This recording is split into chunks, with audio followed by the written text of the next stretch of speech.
ายแดนยังคิดทอดแฟนบ่สักเศร้าถือปืนยืนยามค่ำเช้าใจคิดทอดสาวตลอดเวลากลัวน้องจะลืมวันคืนที่เคยสัญญาลืมทหารชายแดนนอนตา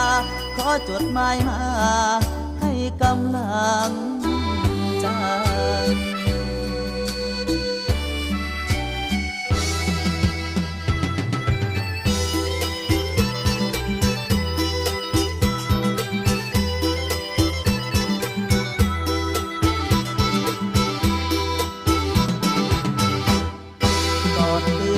ยามคิดถึงคนงามที่อยู่แนวหลัง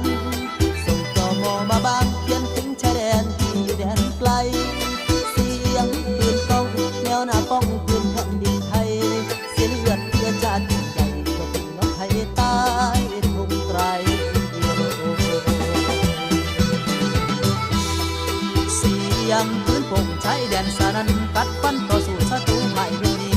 บ่ได้สู่ต่อขอดันให้สมกับชายชาติทหารคนกลางเพิ่งเสื้อผ้าเพื่อเป็นซาบ่ซาสังหรณ์สุดแท้แต่เป็น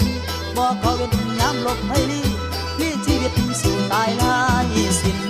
มองเพื่อนดินเมื่อได้ยินเสียงครวญครางมองเห็นร่างเพื่อนเราเขาโศกสันถูกลูกปืนฟุกจมล้มลงพลัดเหมือนสวรรค์แกล้งเราคนชายแดนเมื่อเพื่อนเจ็บเพื่อนคลางเราก็ปวดช่วยบีบหนวดเพื่อนเราให้ปวดทีสีแดงชาเลือดน้องปัทภีไม่รอรีมานศัตรูให้สู้ไป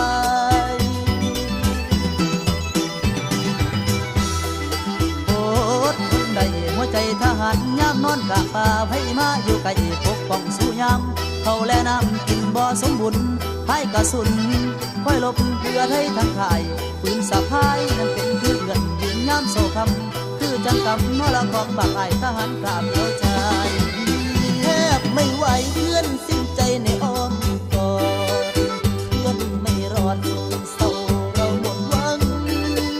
เสียงกระซิบครั้งสุดท้ายเราได้ฟังบอกขอสั่งคำลาหาลูกเมียว่าเพื่อนเอ๋ยช่วยดูแลลูกเราบ้างอีกและทั้งพ่อแม่ทั้งสองสีบุญคุณนั้นท่านเลี้ยงล้นมากมีเราไม่มีโอกาสที่ทดแท